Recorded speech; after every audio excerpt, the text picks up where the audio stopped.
اعوذ باللہ من الشیطان الرجیم بسم اللہ الرحمن الرحیم السلام علیکم ورحمۃ اللہ وبرکاتہ۔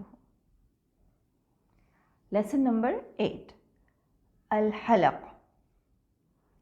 ہم جانتے ہیں کہ مخارج کے 5 اہم حصے ہیں: الجوف، الحلق، اللسان، الشفتان اور الخیشوم۔ ان 5 حصوں میں کل 17 مخارج ہیں۔ الجوف کے بارے میں ہم پڑھ چکے ہیں کہ وہ منہ اور حلق کا خالی حصہ ہوتا ہے اور اس سے 3 حروف المد ادا ہوتے ہیں: الف مد، واو مد اور یا مد۔ آج ہم مخارج کے دوسرے اہم حصے یعنی الحلق کے بارے میں پڑھیں گے انشاءاللہ۔ حلق یعنی کہ تھروٹ۔ حلق ایک معین مخرج ہے، یعنی ہم حروف کی ادائیگی کی جگہ کا بالکل درستگی کے ساتھ تعین کر سکتے ہیں، یعنی ہم اسے پن پوائنٹ کر سکتے ہیں۔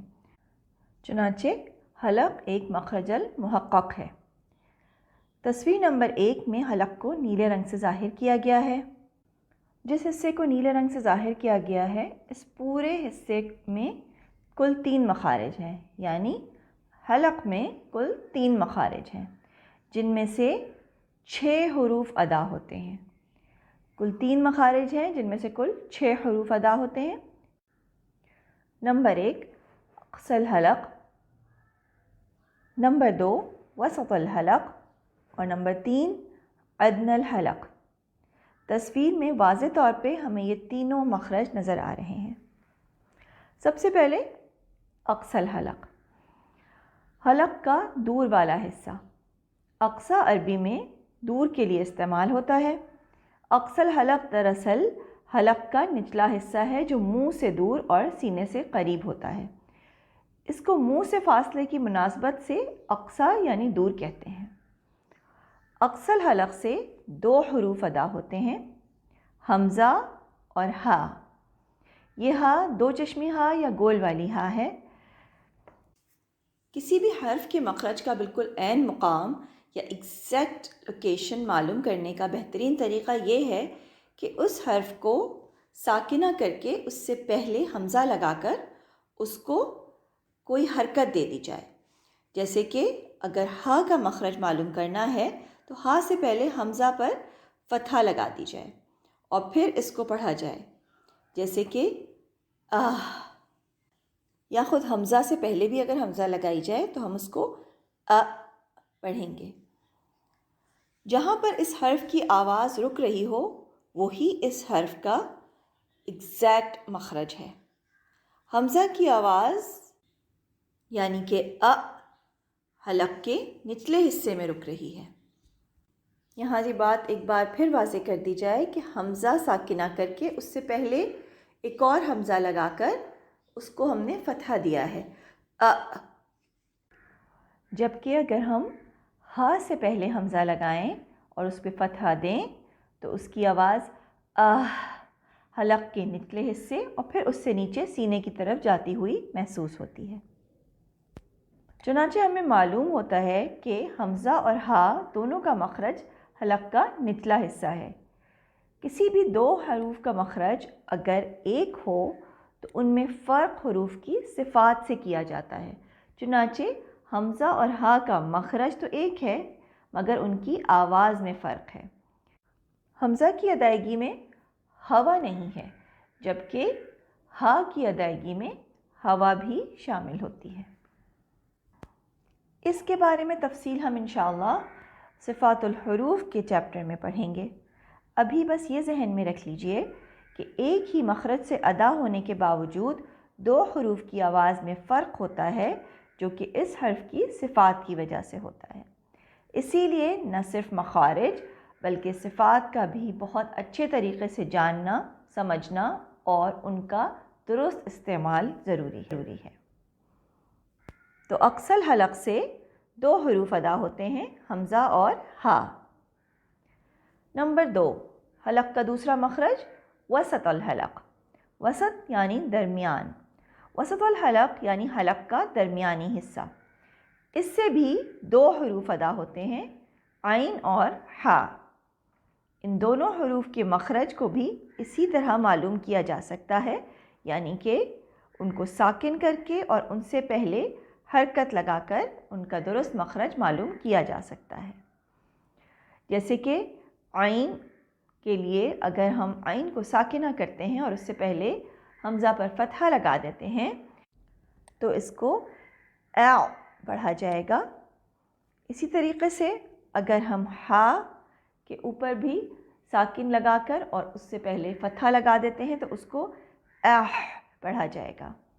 یہاں بھی عین اور ہا کا مخرج ایک ہی ہے، لیکن آواز میں فرق ان کی صفات کی وجہ سے ہے۔ تصویر نمبر 1 اور 2 میں حلق سے ادا ہونے والے حروف اور ان کے مخارج کو اچھے طریقے سے دکھایا گیا ہے۔ ہا اور عین، ان دونوں حروف کی بہت اچھی طرح پریکٹس کیجئے، یہ مشکل حروف ہیں۔ ہا عین، ہا عین، ان کی خوب اچھی طرح سے مشق کیجئے۔ یہ حروف باریک پڑھے جاتے ہیں، ان کو موٹا نہیں پڑھنا ہے۔ حلق کا تیسرا مخرج یعنی ادنی الحلق۔ ادنا کے معنی ہیں قریب۔ ادنی الحلق حلق کا وہ حصہ ہے جو منہ سے قریب ترین ہے، چنانچہ ہمارا ریفرنس پوائنٹ منہ ہے اور اس کی مناسبت سے ہم دور اور قریب طے کر رہے ہیں۔ ادنی الحلق سے بھی 2 حروف یعنی کہ غین اور خا ادا ہوتے ہیں۔ غین اور خا، ان کا ایکوریٹ مخرج بھی ہم ان کو ساکنہ کر کے ان سے پہلے حمزہ پر فتحہ لگا کر معلوم کریں گے۔ او، اخ، ان کی آواز پر غور کیجئے۔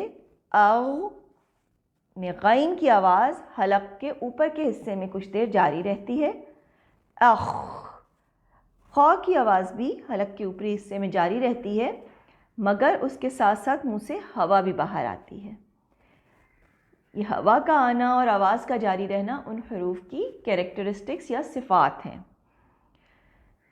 جس کی وجہ سے ایک ہی مخرج سے ادا ہونے کے باوجود دونوں حروف کی آواز بالکل الگ ہے۔ او، اخ، یہ دونوں حروف موٹے پڑھے جاتے ہیں۔ چنانچہ حلق میں کل 3 مخارج ہیں جن سے 6 حروف ادا ہوتے ہیں۔ حمزہ، ہا، عین، ہا اور غین، خا، ان 6 حروف کے مجموعے کو، ان کو ایک جگہ اگر ہم کلیکٹیولی جمع کر کے لکھیں تو ان کے مجموعے کو حروف حلقی یا حروف الحلقیہ کہتے ہیں۔ حمزہ، ہا، عین، ہا باریک پڑھے جاتے ہیں۔ عربی میں باریک پڑھنے کو مرقق پڑھنا کہتے ہیں، مرقق یعنی باریک، جبکہ غین اور خا موٹے، بھاری یا پر پڑھے جاتے ہیں۔ عربی میں موٹا پڑھنے کو مفخم پڑھنا کہتے ہیں۔ موٹا یا مفخم پڑھنے کے لیے زبان کا پچھلا حصہ اوپر اٹھایا جاتا ہے، جس کی وجہ سے حرف موٹا ادا ہوتا ہے یا بھاری ادا ہوتا ہے۔ یہ 2 الفاظ مفخم اور مرقق، یہ نوٹ کر لیجئے، انشاءاللہ آگے یہ بار بار ریپیٹ ہوں گے۔ تو ہمیں آج کے لیسن سے معلوم ہوا کہ حلق کے کل 3 مخارج ہیں جن سے کہ 6 حروف ادا ہوتے ہیں۔ اقصی الحلق سے حمزہ ہا، وسط الحلق سے عین ہا اور ادنی الحلق سے غین اور خا۔ ان 6 حروف کے مجموعے کو حروف الحلقیہ یا حروف حلقی کہتے ہیں۔ امید ہے کہ انشاءاللہ جو کچھ آج ہم نے پڑھا ہے وہ آپ کے لیے واضح ہوگا۔ جزاکن اللہ خیرا کثیرا واحسن الجزاء۔ السلام علیکم ورحمۃ اللہ وبرکاتہ۔